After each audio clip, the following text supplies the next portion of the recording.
উত্তরায় যুদ্ধ বিমান বিধ্বস্তের ঘটনায় ক্ষোভে ফুঁসছে শিক্ষার্থী, শিক্ষক, অভিভাবক সহ সবাই। সকালে মাইলস্টোন স্কুলে ঘটনাস্থল পরিদর্শনে গেলে তোপের মুখে পড়েন আইন ও শিক্ষা উপদেষ্টা। তাদের দাবি, মৃতের সংখ্যা নিয়ে চলছে গোপনীয়তা।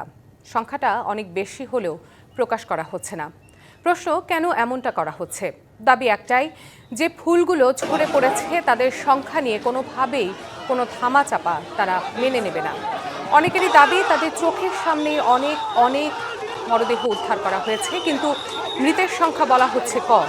দুই উপদেষ্টার পাশাপাশি এক পর্যায়ে তাদের তোপের মুখে পড়েন গণমাধ্যম কর্মীরা।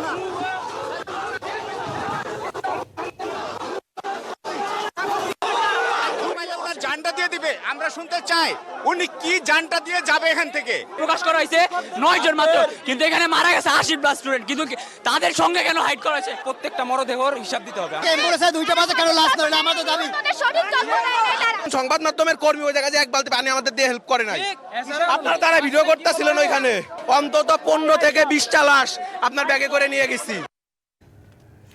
দর্শক, মাইলস্টোন স্কুল অ্যান্ড কলেজের পরিস্থিতি জানাতে সরাসরি সেখান থেকে যুক্ত হচ্ছেন সহকর্মী আরিফুল ইসলাম। আরিফ, সেখানকার ঠিক এই মুহূর্তের পরিস্থিতি কি আমাদেরকে জানাবেন? রিফাত, আমি যদি একটু জানাতে চাই যে সকাল 10:30 নাগাদ আইন উপদেষ্টা এবং কি শিক্ষা উপদেষ্টা তারা দুজনেই এসেছেন, এবং কি পাশাপাশি প্রধান উপদেষ্টার প্রেস উইং তিনিও কিন্তু এসেছেন।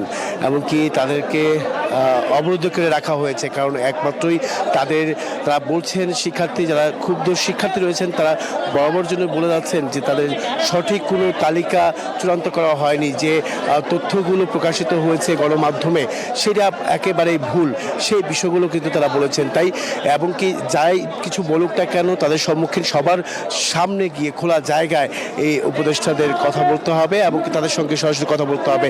সেই প্রেক্ষিতে কিন্তু বের হয়েছে, ফেরত এসেছে, তারা দেখাতে চাই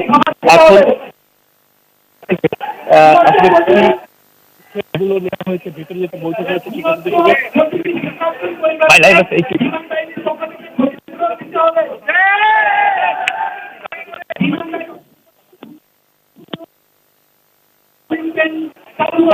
সামনে বসতে হবে, লাইভ আছে, সামনে বসতে হবে, সামনে রয়েছে ব্যাটারি গেছে, ব্যাটারি ব্যাটারি ব্যাটারি ব্যাটারি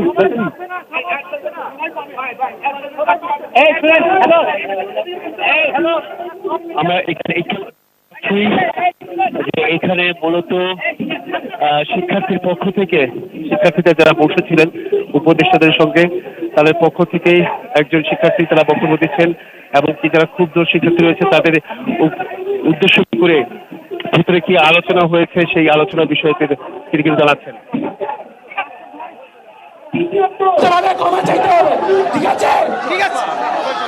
দ্বিতীয়ত, বিমান বাহিনী এই দুর্ঘটনার জন্য ঠিকভাবে ইনভেস্টিগেশন করে তাদের নিঃশর্তভাবে ক্ষমা চাইতে হবে। ঠিক আছে,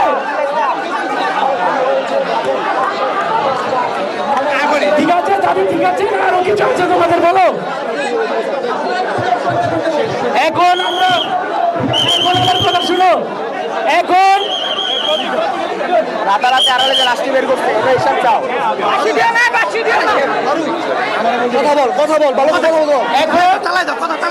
এখন আমাদের কথা তো এখানেই শেষ, কিন্তু তোমরা যেহেতু উপদেষ্টাদের সাথে কথা বলতে চাও, তারাও আসবে, তারাও এসে কথা বলবে, তোমরাও তাদের কথা শুনবো। ঠিক আছে, এখানে আমরাও বলেছি কথা, হোস্টেলের জন্য আমরা 2 জন নিয়েছি, তোমরা দিয়াবাড়ির হোস্টেলে আশ্বস্ত করো, আমরা 2 জন নিয়েছি, তারা তাদের সব কথা তুলে ধরবে। ঠিক আছে, ঠিক আছে কিনা বলো ভাই, একটু শান্ত হও। তোমরা যেটা চাচ্ছ ভাই, ওই দাবিতে আমরা কাজ করছি ভাই। তোমরা যদি উচ্ছৃঙ্খল করো আমরা কিচ্ছু করতে পারবো না। তো শান্তশিষ্ট হলে আমরা তোমাদের জন্য যা বলবো তাই করবো ভাই, আমরা তোমাদের জন্যই আছি ভাই। তোমরা একটু শান্ত থাকো, স্যাররা বাইরে আসবে, তোমাদের সাথে কথা বলবে, সব ডিক্লার দিবে। তখন যদি তোমাদের দাবিগুলো না মানা হয় তখন তোমরা একসঙ্গে যেও ভাই। আগে আমাদেরকে একটু কাজ করতে দাও ভাই, কথা বলতে দাও। শোনো দেখুন এখানে মূলত শিক্ষার্থী যারা আছেন বা ভেতরে যারা উপদেষ্টার সঙ্গে যারা কথা বলছেন বা বৈঠকে বসেছেন, তারা যে 6 দফা দাবি, সেই 6 দফা দাবি বাস্তবায়নের লক্ষ্যে তা কাজ করে যাচ্ছেন। তাই তারা বারবার এসে কিন্তু বলা যায় যে তারা এখানে এসে যে ক্ষুব্ধ শিক্ষার্থী রয়েছেন, সাধারণ শিক্ষার্থী, তাদেরকে বোঝানোর চেষ্টা করছেন এক পক্ষ। তো পরবর্তীতে আসলে যেহেতু উপদেষ্টারা এখনও সম্মেলন কক্ষে অবস্থান করছেন, তারা বের হতে পারছেন না, বের হলে তাদেরকে তোপের মুখে পড়তে হচ্ছে। সেই বিষয়গুলো আসলে পরবর্তীতে আমরা হয়তোবা এখানে জানতে পারবো যে তাদের যে 6 দফা দাবি, সেই 6 দফা দাবি বাস্তবায়নে কতটুকু অগ্রগতি হয়েছে বা তারা আসলে কী দিয়ে সমাধান করবেন সেই বিষয়গুলো। তবে এখনও সেখানে ক্ষুব্ধ যে শিক্ষার্থী রয়েছেন, বিক্ষুব্ধ যে শিক্ষার্থী রয়েছেন, তাদেরকে বোঝানোর চেষ্টা করা হচ্ছে এবং কি তারা অপেক্ষা করতে বলছেন, কারণ যেহেতু দাবি সংখ্যাটা 6টি, সেই দাবি বাস্তবায়নে একটা দীর্ঘ সময় কিন্তু সময়ের একটি বিষয়। তবে দেখতে পাচ্ছেন যে এখানকার যে এক পক্ষ শিক্ষার্থী, তারা মূলত সেখানে গিয়ে তাদের সঙ্গে কথা বলার বা বোঝানোর চেষ্টা করবেন, যেহেতু এখনও তারা সেখানে অবস্থান করছেন।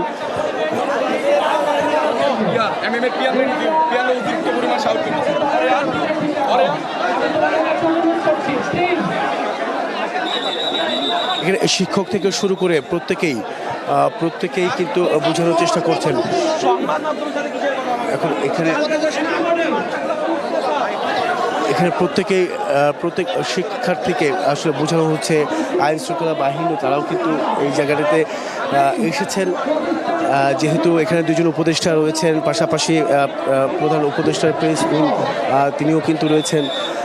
তো সার্বিক পরিস্থিতি আসলে বিবেচনা প্রেক্ষিতে আইন শৃঙ্খলা পরিস্থিতি নিয়ন্ত্রণে রাখতেই তারা এসেছেন।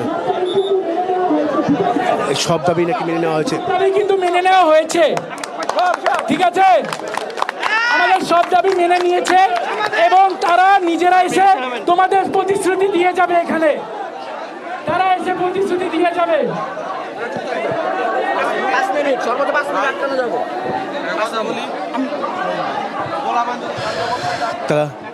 তারা বলছেন যে এখানে শিক্ষার্থীর এক পক্ষ থেকে কিন্তু ইতিমধ্যেই জানার চেষ্টা করলাম যে তারা বলছেন তাদের যে সব দাবি, সেই সব দাবি মেনে নেওয়া হয়েছে।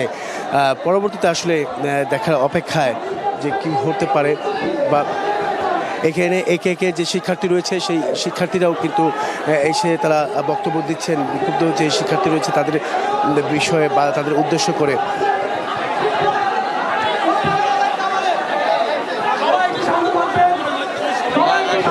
সবাইকে শান্ত থাকারও নির্দেশনা কিন্তু দেওয়া হচ্ছে।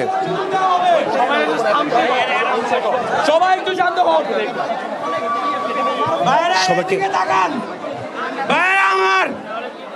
আমরা কোন সংবাদ মাধ্যমের কোন কর্মীর সাথে কথা বলবো না। এয়ার ফিল্ড মার্শাল নাই, আর্মি জেনারেল ছাড়া কারোর সাথে আমরা কোনো কথা বলবো না। আপনার একমত? কারোর সাথে কোনো কথা হবে না।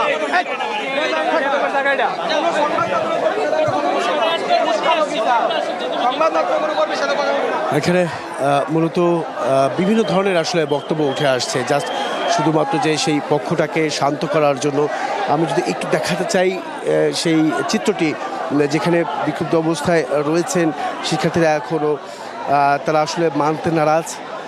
তাদের যে আসলে কখন সমাধান হবে, সেই সমাধানের যে দীর্ঘ সময় তারা কিন্তু অপেক্ষা করছেন, সেই 6 দফা দাবি বাস্তবায়নে যে সুষ্ঠু সমাধান হোক, সেটা প্রত্যেকে চায়। জি আরিফ, আসলে আমরা দেখছিলাম মাইলস্টোন স্কুল এবং কলেজ প্রাঙ্গণে শিক্ষার্থী, অভিভাবক এবং শিক্ষকরা জড়ো হয়েছেন, তারা 6টি দাবি জানাচ্ছেন।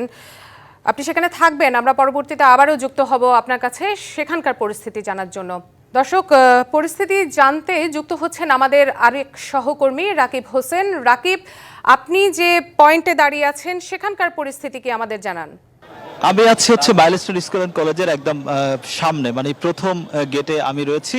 এখানে কিন্তু হচ্ছে সকাল থেকে বিভিন্ন বিশ্ববিদ্যালয় কলেজের শিক্ষার্থীরা এবং অভিভাবকরা অনেকে এসে কিন্তু হচ্ছে যে 6টি দাবি আমার সহকর্মী কিছুক্ষণ আগে জানিয়েছিলেন যে শিক্ষার্থীদের পক্ষ থেকে যে দাবিগুলোর কারণে দুই উপদেষ্টাকে হচ্ছে অবরুদ্ধ করে রাখা হয়েছে, এসব দাবি নিয়ে এবং নানা অভিযোগ তুলে তারা কিন্তু এই গোল চত্বরে হচ্ছে তারা হচ্ছে বিক্ষোভ এবং মিছিল করেছেন। এবং এখনো কিন্তু অনেক অভিভাবক এবং শিক্ষার্থীরা, বিভিন্ন প্রতিষ্ঠানের শিক্ষার্থীরা কিন্তু এখানে অবস্থান আছেন এবং তারা যেটা জানিয়েছেন যে হচ্ছে যে তারা বলছেন যে এখানে আসলে অবহেলা রয়েছে এবং অবহেলার কারণে কিন্তু দুর্ঘটনা ঘটেছে।